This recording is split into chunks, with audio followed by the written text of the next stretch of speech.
2025ஆம் ஆண்டு மன்னார் நகர சபையின் பண்டிகை கால கடைகளுக்கான ஏல விற்பனை நேற்றைய தினம் இடம்பெற்றது. 339 கடைகளை நாங்கள் அடையாளப்படுத்தி இருந்தோம். அதிலே 284 கடைகள் ஏல விற்பனை செய்யப்பட்டிருக்கின்றது. அதன் ஊடாக மன்னார் நகர சபைக்கு 4,85,866 ரூபாய் வருமானமாக கிடைக்கப்பட்டிருக்கிறது. அதே போல இன்னும் 55 கடைகள் இன்றைய தினம் ஏல விற்பனைக்கு செல்ல இருக்கின்றது. அதனூடாகவும் ஒரு வருமானம் கிடைக்கும் என்று நாங்கள் எதிர்பார்க்கின்றோம்.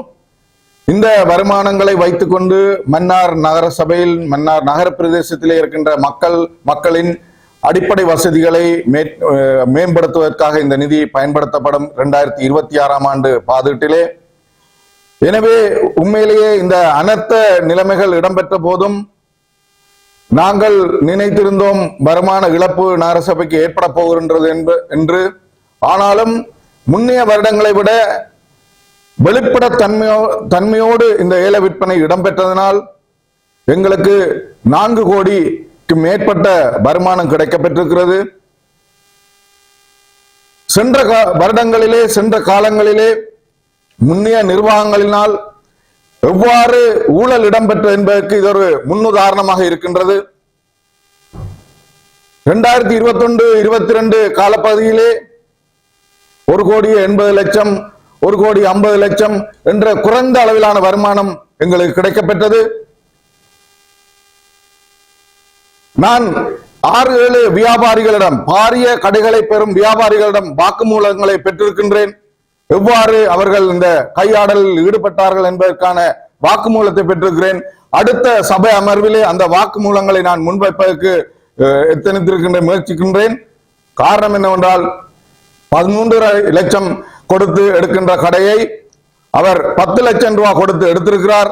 அதுவும் அன்ஒபிஷியலாக எடுத்திருக்கிறார். 15ஆம் தேதியை கடையை திறந்து ஜனவரி 15ஆம் தேதி வரைக்கும் அந்த கடையை நடாத்தி இருக்கின்றார். அவர் என்னிடமும் வந்து இவ்வாறான முயற்சியை மேற்கொண்டார். நான் சொன்னேன், அதற்கான ஆள் நான் இல்லை, தயவு செய்து நீங்கள் சட்ட முறைப்படி உங்களோட கடையை பெற்று 31ஆம் தேதி நீங்கள் கடையை மூட வேண்டும் என்று அவருக்கு அறிவுறுத்திருக்கின்றேன். அவர் இந்த முறை நகரசபையிலே 13.5 லட்சம் ரூபாய்க்கு ஏல விற்பனையினூடாக கடையை பெற்றிருக்கின்றார். எனவே நான் சொல்லிக்கொள்ள விரும்புவது, இந்த ஊடகத்தினூடாக எதிர்வரும் காலங்களிலும் மன்னார் நகரசபையானது வெளிப்படைத்தன்மையோடு செயற்படும். எந்த விதமான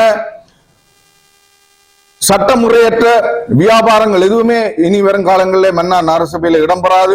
இவ்வாறாக செய்த முன்னைய நிர்வாகங்களுக்கு எதிராக லஞ்ச ஊழல் ஆணைக்குழுவின் ஊடாக நடவடிக்கை எடுக்க வேண்டும் என இந்த ஊடகத்தின் ஊடாக கேட்டுக்கொள்கின்றேன். எனவே மக்களின் வருமானங்கள், மக்களுக்காக பெறப்படுகின்ற நிதிகள் மக்களுக்காக செலவழிக்கப்பட வேண்டும் என்பதே எமது நோக்கம்.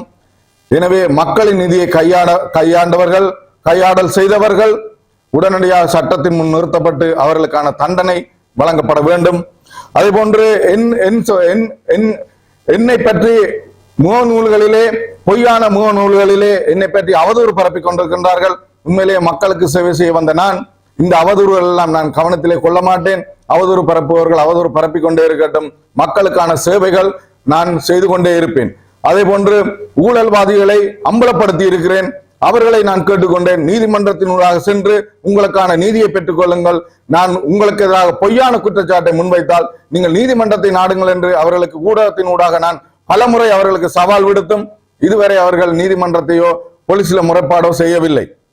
எனவே இந்த தருணத்திலையும் நான் அவரிடம் கேட்டுக்கொள்கிறேன், உங்களுக்கு எதிராக நான் வைத்திருக்கிற குற்றச்சாட்டுகள் அனைத்திற்கும் நீதிமன்றத்தை நாடுங்கள். நீதிமன்றத்தை நாடும் போது அதற்கான குற்றச்சாட்டுக்கான சரியான சாட்சி ஆவணங்களை நீதிமன்றத்தில் சமர்ப்பிப்பதற்கு நான் எந்த தருணத்திலும் தயாராக இருக்கின்றேன்.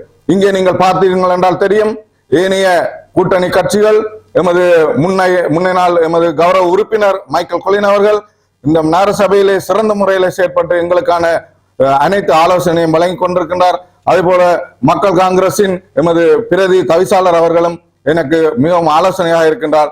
அதே போன்று என்பிபி கட்சியை சேர்ந்த கௌரவ உறுப்பினர்களும் எனக்கு உறுதுணையாக இருக்கின்றார்கள். எனவே அவர்களுடைய ஆலோசனைகளும் அவர்களது முயற்சியினூடாக மன்னார் நகரத்தை நாங்கள் கட்டி எழுப்புவோம், மிகவும் அபிவிருத்தி அடைந்த ஒரு நகரமாக மாற்றுவோம் என இந்த ஊடகத்தின் ஊடாக நான் தெரிவித்துக் கொள்கின்றேன். நன்றி. ஒரு பாரிய அனார்த்தம் ஒன்று எமது வடக்கு மாகாணத்தில் ஏற்பட்டது. அதிலே மன்னார் மாவட்டம் மிகவும் பாதிப்படைந்த மாவட்டமாக இருந்தது.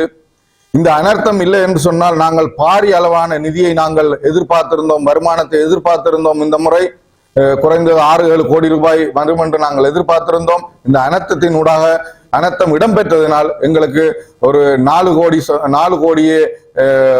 கோடிக்கும் அதிகமான ஒரு வருமானம் தான் கிடைத்திருக்கிறது என்பதை இந்த ஊடகத்தினூடாக நான் தெரிவிக்கின்றேன். மேலதிக செய்திகளுக்காக எமது யூடியூப் தளத்தை சப்ஸ்கிரைப் செய்யுங்கள்.